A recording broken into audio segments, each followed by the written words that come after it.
How's it going, everyone? It's Angelic Warrior here, and I'm bringing you a 5-minute clip of Sunset Overdrive. I got this game for my birthday, and honestly, I gotta say that I love it.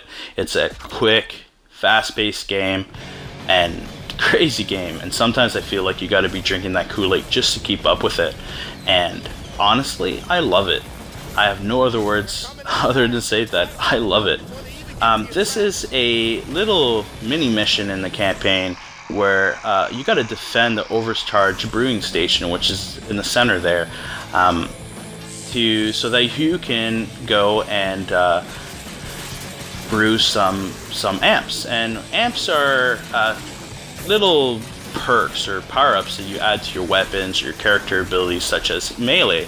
And to earn those, you gotta go and collect things, little items from around the map, such as shoes, toilet paper, neon signs, and these little fizzy little blimp head things that are floating around the map. And once you do that, you can go talk to the guy at your base, and he'll be able to sell you some amps, or if you play through the campaign, you'll earn them. So he'll tell you to come back to the base and to cook it. So, the way that this works is you got to set up traps around the edges, and you got to kind of defend it and just keep grinding, bouncing around, and keeping out of danger, and just keeping the zombies away from the center.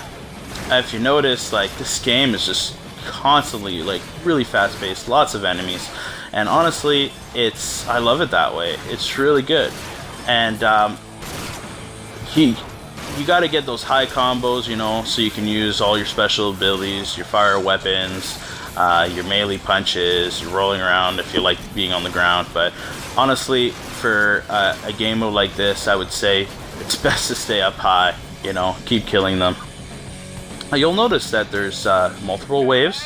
So that was the first wave, and now we'll get to the second wave where you're going to see harder enemies. And I feel like during the campaign, this is they use this type mini game to kind of introduce newer enemies. Like, you'll notice one popping up right here, where he has these like little gas tanks sticking out of his body, and he shoots fire out of his mouth, and he blows up when you shoot him. So that's the second time that I've played this, and that's the second enemy that they introduced. So I have a feeling that every time that you're coming here to brew stuff, they're going to introduce new enemies, which I really like. The one thing that I would say that I don't like about the game is the fact that you don't have to be a great shooter to play it. It's pretty easy. As long as your reticule is in the relative general area of your enemy and you shoot, you're gonna kill them. Especially if you got like crazy weapons like what I do here, which is like a Teddy Dynamite TNT thing. You don't really have to be super accurate. Like here, one shot, boom, kill this whole herd. I go from 20 to times 100 combo, and but I do know that the one thing that they did to try to compensate for that is to put your health meter really low, which means that, you know, if you kind of mess up your grind, or you got knocked off by an enemy, and you fall in the herd, a few hits, you're gonna die. There's no doubt about it. So I would like to see how that plays out in Chaos Squad, where you play with 8 players and the enemies are stronger, which, by the way, is kind of just a larger, more epic version of this that I'm showing you right now.